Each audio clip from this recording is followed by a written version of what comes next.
On the verge of the new season starting in the league, we've had a first competitive game already, and the pre-season games are all in the books now. That's in the bag. How are you feeling now compared to at the start of pre-season?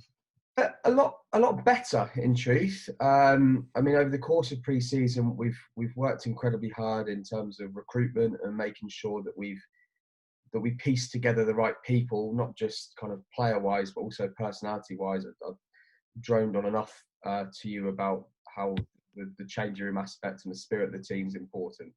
So it's been quite a long process. I think we're further ahead than where I anticipated. Certainly in terms of the cohesion of the team and even to a certain extent the quality of it. Whilst we expected to be able to draw in talent just because of the name of Basingstoke and the plans we have in place, we're positive about what we can offer players. And I think arguably we're further ahead than we anticipated. I still think we're probably short in kind of two or three players in particular areas, but at the moment, if the season was to start tomorrow, I'd be relatively happy. Are those two or three players that you're still working to try and bring in at the moment, or are they players that at the moment it's a gap that maybe it's going to be a little bit further down the line before it's filled? I think there's a couple that we'll play the long game a little bit with them. We've had good positive conversations with a couple of lads that can't commit currently, which is fine, and they've been open and honest about that, so I can work around that. I mean, don't get me wrong, I'm absolutely happy with the squad we've got, and they've worked incredibly hard in quite difficult circumstances over the course of pre-season. And every single one of them has rose to the occasion. I don't consider to have any weak links. So like I said, we're really happy with where we are. But those two or three that we want to add might just give us that cutting edge in particular areas, particularly going forward. Obviously, losing Dunny during pre-season was a big hit to us. But equally, we've got confidence in the numbers we've got. But those two or three areas. One, we're hopeful that we might even be able to get in before Monday. It's going to be a long shot, but we'll see what we can do. And then a couple of others, it might take 2 or 3 weeks, and we'll see where we are. You mentioned Simon Dunn's injury there. What's the update on that? I mean, it's not great. Obviously, it was a hamstring injury. Is that my dog going past? A hamstring injury that he pulled up after about 55, 60 minutes against Bournemouth over at Reading City. And the complexion of the game changed thereafter. Like he was in such fine form. Like he was really commanding that central area and helping us tick. And defensively, he made a massive impact as well.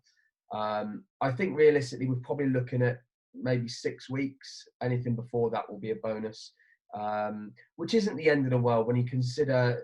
I mean, we don't start the league until next Saturday. Obviously, we've got an important fixture on Monday evening, but we're not going to have played that much football by the time he's hopefully available again. So we're hoping he's not going to miss too much. But we've linked him in with a team over in Reading, actually, a group of physios. Simon's had this injury, probably, I think he said he's had it 7 of the last 8 seasons. It's the same injury has effectively gone, albeit on different legs at times. So I think this year, more importantly, it's not just getting his recovery back, it's finding out what is the underlying issue and working on that. If for nothing else, it gives Simon the confidence that we can work on it, and next year, hopefully when he lines up for us again, it's not going to go at the same time, because weirdly, it's always been at the start of the season for him. So I'm hoping that we can put that to bed alongside the work of these physios who are highly regarded. So it's a step back. Don't get me wrong. I don't think any team at our level would be comfortable losing a player of his talents. But it's one of those things. Sadly, we knew Danny was going to pick up injuries, and we're fine with that. It's as long as we support him in him getting back to full fitness, then we've done our job. You've had good results through pre-season. How much stock do you put in pre-season results? Not a lot, in truth. I mean, it doesn't count for anything. Obviously, in that 90 minutes of football, I've never set up a game to do anything else other than get a result. So winning is a habit. I know it's an old saying, but it is a habit, and I think we've formulated one. And more importantly, it gives you confidence in certain areas where you take the Bournemouth game as an example. No disrespect to Bournemouth, but we battered them for the best part of 87 minutes.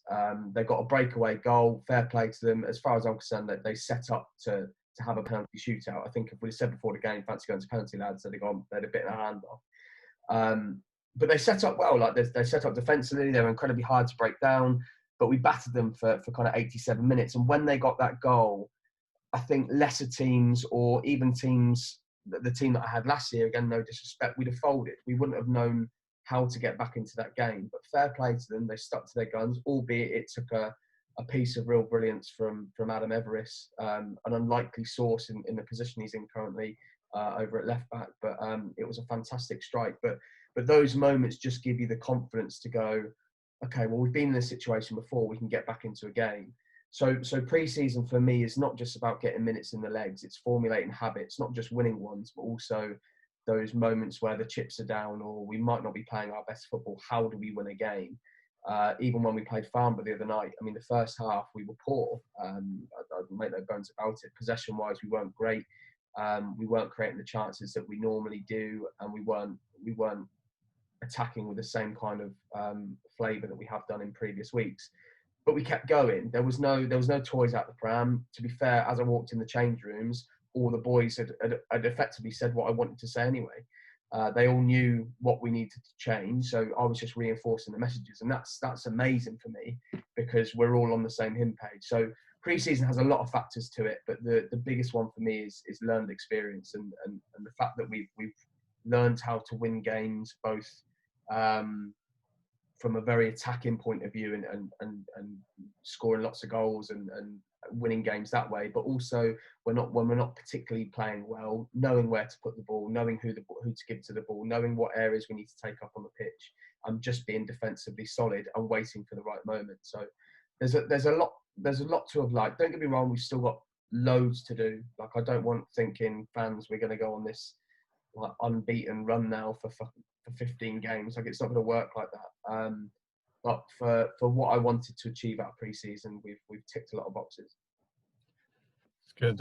You mentioned the manner of the victory in the FA Cup, and we talked a bit about mental side of players and the players you wanted to put together in this squad. So that must have been really encouraging for you. Hugely, yeah. Obviously, I reiterate, like losing Donny at that moment was a big hit. But when you've got players in there, like, I mean, Lewis Hayden, as I've said to him and I've said to the boys in the change room, has been a relative revelation to this squad. He allows the forward players to have a little bit more freedom because he has the ability to win the ball back in really good areas. Like, bless our analyst, he'll spend the best part of 8-9 hours going through a solitary game, giving the boys stats about their own performances. And Lewis continually is kind of topped by an extra 50% in terms of winning the ball back. So he's been a big part of it. But to be fair, everyone, like, you look at young Scotty Armsworth, like, he's come back a different animal this year. A leader in the change room, a big voice, and it's a big voice on young shoulders. But he's demanding more from himself. He's demanding more from each other. So I think Scott, in fairness to him, that's a conscious thought that he's trying to work on in his own game, which is a brilliant thing. But the fact that we've now got a changing room that encourages that kind of behaviour is a really purposeful thing, because it allowed real strength in moments where we really need it. So in terms of mental strength and the overall importance of that, it will be big. I'm hopeful that we are going to win games of football this year. Obviously, we don't know what other teams are going to be doing, so I'm not going to set us up for failure. But we're pleased with the attitude of the squad. We're pleased with the spirit of the squad, and we're certainly pleased with the quality we've got in good areas. Is the FA Cup again next Monday night? Chichester this time, they're in terms of the level they're playing at, is slightly higher, and they obviously went on that incredible run last season. So we'll be expecting quite a tough challenge on this one, I expect. Absolutely. I mean, I think I have no apology saying that we go into it as relative underdogs, be it on what they achieved last year alone. Like there'll be a good squad. Depending on how they've invested the money that they receive from it. I mean, they're going to be stronger for it. There's no doubt about it. So we're going to have we're going to be up against it. But again, if I don't go in that game with any other idea other than trying to win. The FA Cup can play some very weird scenarios out, and as long as we're there to take the opportunity, I always consider that the FA Cup as living in the land of why not, and it's why not us. Why can't we do what Chichester did last year? And don't get me wrong, it takes a hell of a lot of quality and a massive slice of luck, but someone's got to do it. So if we don't believe in that, if we don't believe in the opportunity, there's no point playing Monday. So these early rounds are making sure that we're prepared in the absolute best way we possibly can, making sure that we're set up in the right way, and taking them to task and seeing what we can do. But you can't live with regret with the FA Cup. It doesn't allow for it. So we have to give our absolute everything to be in with a chance of winning the game. But like I said, we live in the land of why not, and as the old FA Cup saying goes, you dare to dream. Yeah, absolutely, yeah. How going into this stage of the season, how different is the outlook over the team and the club now compared to this point last year for you?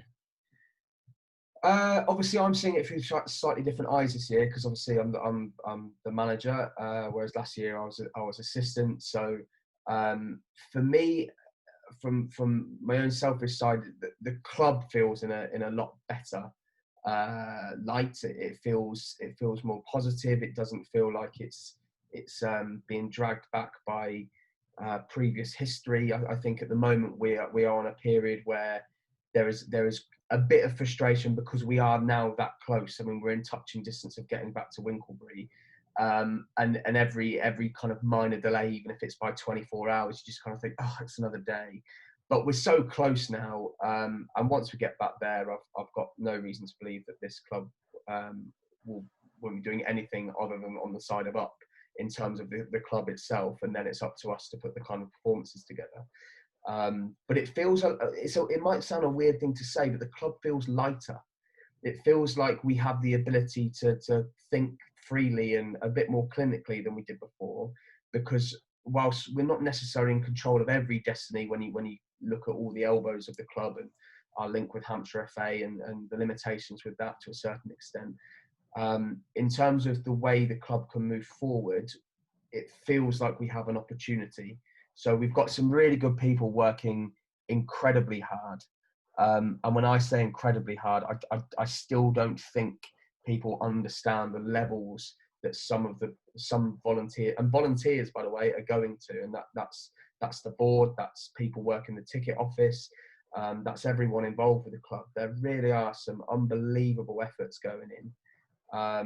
And yes, there's going to be frustrations. And I understand from a supporter's side that they will have frustrations and they will be asking questions. And look, we're not here not to be held to account. It's their club, and we want to make sure that our communication is as clear, as transparent as possible.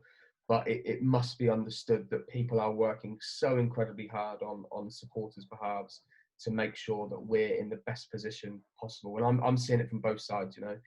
And for me, the club is in a much better shape. I mean, God believe we've put up with a couple of storms over the last couple of years. So even if there's a silver lining or a glimmer of sun at the moment, we'll bask in it, you know. Because it does. I'm droning on about this, but we need everyone to pull together now. Everyone's got their own opinion on the way the club should be shaped, and that's great. But for now, I think everyone needs to be looking in a forward motion, and everyone pull together and make it the positive club that it should be.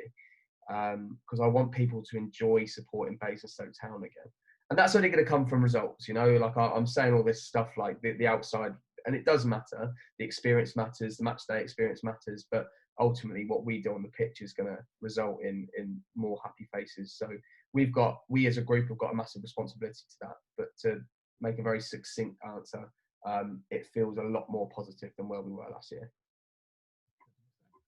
You talk about results and on the pitch.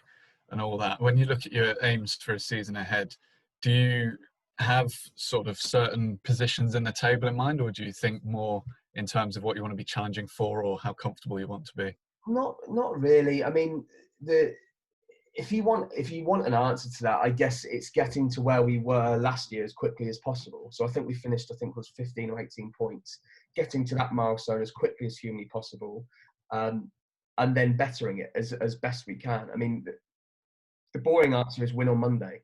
And to be honest, I'm not looking much further than that. Like, okay, we've got the game against Slimbridge away on the following Saturday, which is the bread and butter, and that's what we concentrate on. But whilst there's a game to be won, that's a concentration. The issue you have with kind of any level below step 2 in non-league is that you have no idea what you're going to be up against season to season. You can understand the nuances of the league and the way most teams are going to set up if they've had a manager there for the last 2-3 years. When you then throw in COVID and you then throw in most, like 98% of players aren't on contracts, you have no idea what you're going to be up against. So it's a little bit futile kind of put in, okay, I want to finish 10th, I want to finish 12th, I want to finish wherever. Like, me and Aaron have our own ambition and we'll keep them in-house. But ultimately, it's win as many games of football as we can. And I think looking beyond game 1 is a dangerous task, because you can take your eye off the ball a little bit. We need to make every single 90 minutes count, and that starts Monday. Cracking. That's all I had then for today. Perfect. Sounds good.